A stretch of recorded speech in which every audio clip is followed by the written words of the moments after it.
So, Doctor Who, for a very, very long time, it's been running since the 1960s. It's one of our, I would say, greatest modern cultural institutions, at least in pop culture, and certainly one of our most popular cultural exports, especially in America, where since I think the early 2010s, it's shot off into the stratosphere. Yep, Whovians are well known across the world. Yes, not so much anymore. Their standing has fallen a little bit, and the BBC has been running it into the ground for a long time. Anyone who's been paying any attention to it will be very, very aware. And for this, I actually had two shills that I wanted to throw out for this, just because I think there are two videos that I can recommend that are both relevant to this. First one being my good friend John here, his recent video on, recent back in February, I should say, on the Subversion of magic, where you're exploring Hollywood adaptations and... Yeah, I was really happy with this video, it's actually. A very good video. I think I found a new angle, which I've not heard other people talk about why these adaptations are bad. Yes, and if anything, I could say that we can at this point classify Doctor Who not as a continuation of the classic canon, but as an adaptation, a reboot almost, if you will, that is destroying the magic that made it so popular back in the 60s and onwards. Even with the revival back in 2005, it was still very, very popular because it was good back then, and we'll explore that in a little bit. But the other video is just Carl's video from ages ago, last year, talking about the progressive skin suit, and I think Doctor Who is absolutely a standout example of the progressive skin suit, where something is wearing something that we love so that it can try and push progressive values rather than tell good stories. So check either of those videos out if you're interested. So let's carry on. So the new Doctor has been announced, who is a man called Ncuti Gatwa, who many people have pointed out, first and foremost, is black, which is a change for the Doctor, who classically has always tended to be a white man of English origins or Scottish origins in the case of Peter Capaldi and David Tennant. But the most recent Doctor before Ncuti was Jodie Whittaker, the first woman Doctor, and we'll be getting onto her track record in a little bit. But I don't think... It is worth pointing out, that David Tennant's Doctor was an English Doctor, even though David Tennant is Scottish. That is true. I didn't watch Peter Capaldi, so I don't know whether Capaldi kept the Scottish accent. Right, I think he's the only one who hasn't performed the Doctor with an English accent. Well, that was the end of the series for me, then. Oh, I'm sorry to break your heart like that. Blooming Celts, cultural appropriation, I say. Obviously, on its own, I don't think this Ncuti guy being cast as the Doctor is anything to worry about, because, as long as the scripts he's given are good, and as long as the performance he gives is good, I think that should be enough. As long as we get some nice escapist sci-fi fantasy, that's all for me. But I just want to say, again, he is... there's something about the choice of casting that makes me think they're not going to shy away from political messaging. Just a little bit, because he is black and also gay, so there's two boxes ticked immediately. But once again, in and of itself, this doesn't have to affect the quality of the programme. So let's dive a little bit deeper and see what we can expect from the Doctor Who series going forward. So I've got this article. Who is Ncuti? So he's a Scottish actor, Ncuti Gatwa, who was born in Rwanda and then moved to Scotland as a refugee. So he is Scottish in passport only. As far as I can tell, but fair play, whatever. He's best known for starring in Netflix's sitcom Sex Education, which I've never watched, but Thomas has told me it is full of intersectional politics. I've heard similar. So that does not fill me with hope. He told the BBC News, "It feels really amazing. It's a true honour. This role is an institution and it's so iconic." Speaking on the red carpet before Sunday's BAFTA TV Awards, where he was nominated for Sex Education, he said the role of the Doctor means... And nominated for Sex Education. Oh God, that's not got great connotations right now, does it? But it means a lot to so many people, including myself. I feel very grateful to have had the baton handed over, and I'm going to do my best. And it carries on. Gatwa moved to Scotland as a toddler when his family fled the Rwandan genocide and was at one point homeless before finding his big break as an actor. So if nothing else, good for him. Good success story. Good for him for finding his feet and being able to make a success of himself. So fair play. But carrying on, Gatwa will make his debut as the Time Lord in 2023, and he is a very... They carry on in the little editorial notes down here, which I find hilarious, where they carry on. Nkuti Gatwa is a very shrewd choice for the role, you don't say. That's the BBC, like blowing the BBC's own trumpet. I know, I've right? never seen that before. He's incredibly popular with viewers in their late teens and 20s, thanks to Sex Education. He has more than 2.5 million Instagram followers, and that's likely to shoot up even further after today's announcement. It's a double bonus because he can bring in that demographic and, in theory, give a fantastic performance as the Doctor. In theory. But this kind of analysis has no place in art. No, I just want to say, like, this is the pure nonsense that we see from Hollywood so often, where they can write an amazing part for an amazing, if not very well-known actor, and then the executive comes in and they say, get Leonardo DiCaprio or get some big name guy to come in to do it, because that'll bring in that and that'll help the bottom line and blah, blah, blah, blah, blah. Like, that shouldn't really be what you're deciding this on, I think. Yeah, that's what I've appreciated recently about the films of Robert Eggers, who did The Lighthouse and The Witch, and most recently The Northman, which was I thought was a fantastic film. I know you weren't quite as hyped about it as I was. It was all right. You liked it, but obviously you're not quite as big on it as I was. But he tends to, obviously in The Northman, there's a few bigger names in there, but they tend to fit with the aesthetic, and they're not cast purely so they can have a famous face in there. And in fact, he actually made the career of Anya Taylor-Joy when he cast her in The Witch, which is a film which only really has a few very low-level actors as far as like their popularity goes, but still managed to get some fantastic performances out of them. Even the child actors who somehow managed to deliver convincingly dialogue that was supposed to sound like it was from the late 1600s, which is, as a director, an incredible achievement. Well, in the last 10 years, I feel like, however it's happened, entertainment has cracked how to put good child actors on screen. Because they are so much better now than they used to be. Stranger Things, for example, had some great Game of Thrones as well. You are right there. But anyway, moving on. After that enormous tangent, we got a little bit off topic there. But so I found some more interviews with the guy that didn't fill me with hope, to be honest, in how he's going to be interpreting the role, and also in terms of how the show is going to be structured. Because since Chris Chibnall took over for Jodie Whittaker, it has been full of politics and Trump bashing and all sorts of rubbish that I don't want. I don't want, and the vast majority of viewers don't want, as we'll find out. But in this interview, he talks about Doctor Who and diversity, speaking about how Doctor Who relates to diversity, as if anybody asked in the first place. Gatwa said of the Time Lord, he is literally an alien. Oops, they are an alien. Gender-neutral pronouns for the Doctor. An established male character who was only made a woman for political purposes of, for the reasons of pandering and political posturing to try and get some good press from intersectionally obsessed media outlets. So now we get to call them they, which is great, and so they can regenerate into anything and anyone, and the fact that he's using this terminology makes me believe that he's bought into all of this, which isn't a good sign. And for me, I just find the show to be the most beautiful form of escapism. You can forget all about your worldly troubles and go into space and battle aliens. This is true. I feel like anyone can put themselves in those shoes. The Doctor is not from anywhere, except... that's not true. Except he is. He's from Gallifrey, yes. And they don't fit in anywhere, and I think for marginalised people, they have been a real beacon of feeling seen in a way. Okay, right. So you say, it's all about escapism, and then not even one breath later, you're like, and also my political agenda. Yeah, my not-so-secret political agenda, probably gay agenda as well. It's all about the marginalised people. Get your placards out. So this is not filling me with hope, but okay, fine. What else is there? Who else is there? So previously, one of the most important factors of Doctor Who has been the showrunner, right? So it started off with a revival with Russell T Davies, who did the Christopher Eccleston stuff and the David Tennant stuff, which for me was the best period of the revival so far. Yeah. Stephen Moffat moved on to showrunner for Matt Smith and Peter Capaldi, which started off pretty good and progressively got a bit worse, but still didn't hit the depths that we're used to now. And then Chris Chibnall came along. But Russell T Davies came back. He has come back. So this is going to be great, right? Russell T Davies is back. He knows how to write a good story and not inject politics into it. He wrote great stories back in the day. He's obviously not obsessed. Oh, wait. What was this that we covered a bit last year? Move along for me, John. No, to the next article, please. Thank you. Russell T Davies takes down LGB alliance in incendiary speech.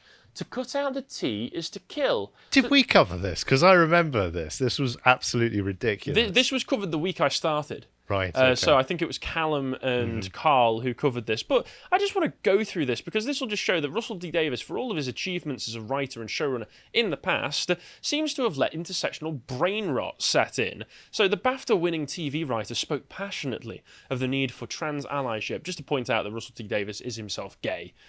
So I imagine that he sees himself as part of this community that's being attacked. The need for trans allyship, as he collected the Inspiration Award for his seminal drama It's a Sin at the 2021 Attitude Awards. After commending inspiring HIV and AIDS workers and condemning the B-word Tories, he made no secret of his scorn for the LGB Alliance, an anti-trans charity created in opposition to Stonewall's policies. Russell T Davies ridiculed the LGB Alliance in a powerful speech. Can you get your nose out of Davies' arse, please, whoever's writing this, for the love of God. But yes, he spoke about them in a powerful speech and highlighted just how sinister its anti-trans rhetoric is. So, when people belittle us, they love taking the P out of us. They love othering us. They love making us look small and funny and insignificant. One of their favourite things to do is to say, oh, LGBTQIA+, isn't that funny? You've got so many letters. Yes, it is funny because you're sounding more and more ridiculous every time you say it. That's why you're called the Alphabet Soup Brigade. Mm-hmm. In what society is having too many letters a bad thing? More Ours. letters is good. More letters includes everyone, because letters aren't things with a function. They're not just part of an alphabet. They need to have political meaning attached to every single one of them. But then along comes the LGB Alliance and they say, no, we can only have 3 letters. We're going to cut off the T. You can't have the LGBT. We're going to cut the LGB off from the T. So what you're saying is you can only have words that are 3 letters long. Is that how it's going to work? No, that's just a ridiculous straw man. No, what they're saying is a very obvious point. It's saying there is something on the plane of ideas which connects LGB and T, but does not, connects LG and B, but does not connect T. Therefore, they feel that it is more coherent to have an LGB alliance than an LGBT alliance. Right, so it's nothing about the number or style of letters involved. That's a ridiculous angle to take. Purely speaking from logic, it does make a lot more sense because I agree. LG and B are sexualities. T is not. T is an identity. Right, it is a different category, so it is a category error to put them in together, like on a purely mathematical logic level. So, yes. I'm not saying anything about the political ramifications of that, but just from a pure semantic level, LG and B belong in a category that T does not. It's the sort of basic puzzle that you give to children who are 8 years old to see if they understand language. Well, and he has failed it. Russell clearly. must evidently have the mental age of a 7-year-old because, as we can see here, for those listening, you might want to keep a cup near your mouth because as I go through this, you might start drooling just from the pure brain rot that this is. So I thought to myself, can you do that? Can you tell in where that are on 3 let? Yes, I can. Yes, you can. We can tell in word of... You get the picture. You get the picture. He tries to make sentences using only 3 letters. And then he finishes it off, and in the... I'll just talk like a normal person because this is just horrible. We can't, because when you talk like that, you are cruel, you are you are bigoted, you are biased, you are ugly, you are lazy, he said. And in the end, you kill. To cut out the T is to kill. So expect to see that speech in the first episode of Doctor Who when it comes back, and other writing quality of this level. So the power of these simple words saw the audience erupt in applause. Yeah, stunning and brave, everybody. Stunning and brave. Round of applause to everyone. And even Twitter is getting in on how pandering this whole thing is going to be, because the Doctor Who Twitter account has decided to pander to these new demographics that they are going to be marketing themselves towards, when Tiana, the writer, puts Lamau, they know our asses are going to flock to watch that blue phone box show now. They've got us. Move along. I suppose it's the TARDIS, not the retardis. Okay. And the Doctor Who account puts, do we have to change our bio to that blue phone box show now? Hashtag Doctor Who. And move along, and we can see that yes, they did. Why? It's also a police box, not a phone box. But yep. Okay. Well, I don't expect these people to know the difference. They don't understand anything about Doctor Who, because traditionally it's generally been English people who like Doctor Who, given that it's an English show, but now we're having to market to demographics outside of that. To market to Americans, which means we have to cut out 20% of the vocabulary in the show. Yes. I also found, because there are... It's okay, I love you guys, really. Yeah, there are independent blogs talking about this sort of stuff as well, of the sorts of people who I imagine watch the show maybe once every year, and then don't watch it ever again. Yep. Diversity in Doctor Who. In previous seasons, Doctor Who failed to show great diversity. I think Mickey and Martha would beg to differ, but okay. But the new seasons with Jodie Whittaker have made big changes. The second episode of the 11th season features a plot with Rosa Parks, and even lets Martin Luther King Jr. have some camera time. The show went into how people of race were treated back in the civil rights movement. Two of the characters are a part of this. Ryan, who is African American. I've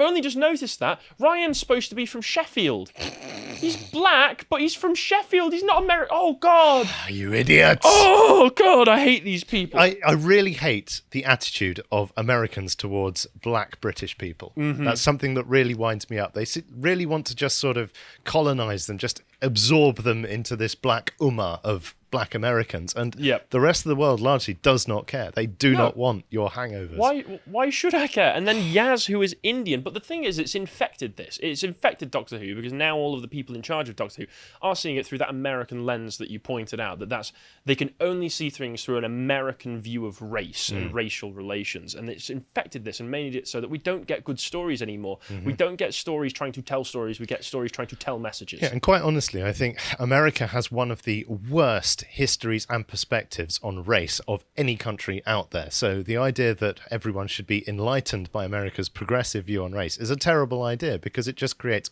conflict everywhere and makes everyone unhappy. Yeah, so, but anyway. I got all of the Rotten Tomatoes scores up since the beginning of the revival, just so that we can check in on how well the show has been doing over the years, since they went from telling fun, escapist, and at times even emotional and dramatic stories. Well, stories, yeah. Stories in the first place, yes, to how they're doing now. So season 1 with Christopher Eccleston. Yeah, it was decent, very well received. Yeah, very well received by the audience. It's probably my favourite of the revival series. And then we move on to David Tennant, who... even better, is getting 100% critic rate. Wow. 92% audience score. Let's just move along through the David Tennant one. So season 3, very equally very consistent. Season 4, also very consistent. Wow. Season 4, in fact, 98%. Even season 5 carries on. 100% tomato meter from critics, 92%. Season 6 is where you get the first slip in the audience score to below 90%. Yeah, still very good ratings. I would say this is after Moffat took over. This is where his sort of slippery storytelling started to become noticeable. So with Moffat, I do actually quite like Moffat's writings. Yes. However, he doesn't know how to close a story loop. So he's able to throw things up in the air at the beginning and befuddle the audience with the question, how on earth is he going to make all of this stick? Oh, this is amazing. And then you soon realize when you've watched a bit of his stuff, no, he has no intention of making it stick. He is not writing in good faith. He's not going to close these storylines. It'll just be wibbly-wobbly, timey-wimey. He's the man who will throw out the storylines and think, I'll figure it out later. And never does. And then season 7, you start to see it drop a little bit, 83%. The critics are still absolutely thrilled about it, and then you get to Peter Capaldi's first season 8, where it starts to actually make a significant drop. And I feel so bad for Peter Capaldi, because he's a huge Doctor Who fan ever since he was very young. There are old newspaper clippings that you can see of him where, as a teenager, he would go out and try and meet like Peter Davies and other people who had played the Doctors, and then he comes in and the writing starts to take a dip. So I do feel bad for the guy, to be honest. Season 9 showed a little bit of an improvement, and then season 10, his last season as the Doctor, big drop there on the audience score. So that seems like, it seems to be on a little bit of a downward decline, but still not awful. I mean, 90%, 70%, those are still respectable figures. Yes. And then Chris Chibnall took over, and Jodie Whittaker stepped in. Oof! That's a big drop. That's a big oof right there. 20% audience score.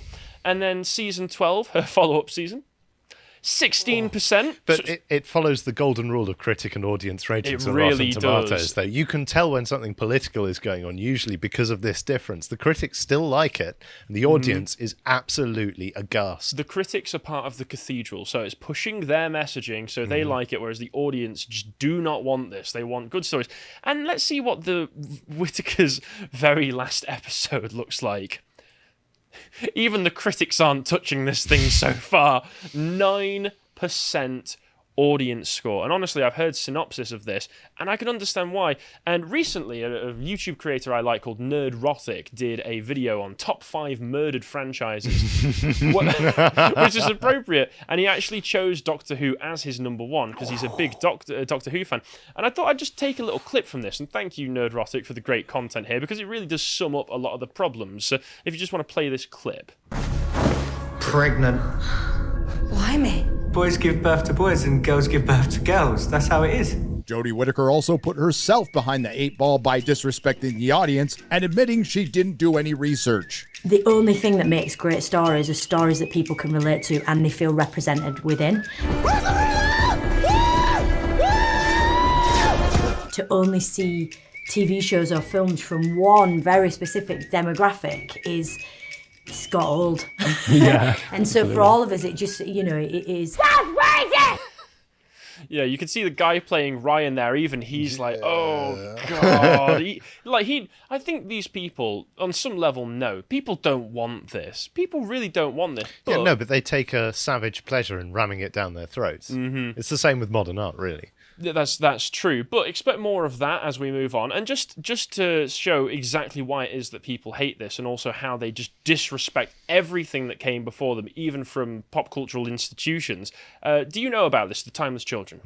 Oh, I've heard of it, but you'll have to... Right, I'll go through the synopsis, because this is the story that, as far as I can tell, broke Doctor Who. Okay. Broke Doctor Who for good, because if you're going to keep this in the canon, it's ruined. It's just completely ruined. So everybody knows that the backstory of the Doctor is that he was born on Gallifrey, and one day when he was like in his early hundreds, so like in his 120s, he just decided to scarper, take off, and steal a TARDIS so that he could go off and have adventures away from everyone, and then it carried on from there. This changes that. This changes that irrefutably. It changes it completely. So, the synopsis of the story. The Master, the Doctor's arch nemesis, persuades the Doctor to join him on Gallifrey, where he forces her to enter the Matrix. He shows her the secret history of Gallifrey and its native Shibogans. Tectuan, a space explorer, found a timeless child, who, in the story, is a black little girl, because of course, with the capacity to regenerate. She adopted the child and studied her, successfully grafting her regeneration capacities into the Shibogans, transforming them into Time Lords. They chose to limit a Time Lord's regenerations to 12. The Master reveals that the Doctor is the timeless child. Tectuan and the child were inducted into a clandestine organization called the Division, the details of which were redacted from the Matrix, and the Doctor's memories were subsequently erased. Prior to childhood, she remembers. Only snippets remain. Masters the story of an Irish person called Garda Brendan. So that's just a complete destruction. Complete destruction of the canon, the very foundations of the story that Doctor Who is based off. It was already bad enough that Stephen Moffat decided that he wanted to insert his precious original character, Clara, into the foundations of the Doctor's backstory. But at the very least, he tried to fit his character within the established canon. Yeah. This is actively destroying everything that came before them.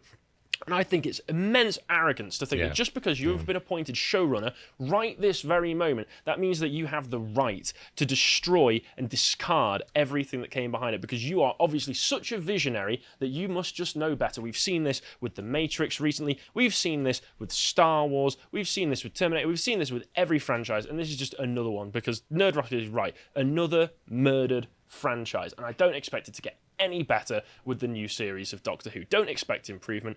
Don't expect anything to get better. Watch different things, because these people hate you. If you appreciated that segment from the podcast of the Lotus Eaters, you can go to lotuseaters.com to get access to all the premium content we have on the site, such as this video that Carl did, what Zoomers have to do to save themselves. And if you want to follow him on Getter, you can also follow him on Getter at Carl Benjamin on Getter. Thank you and goodbye.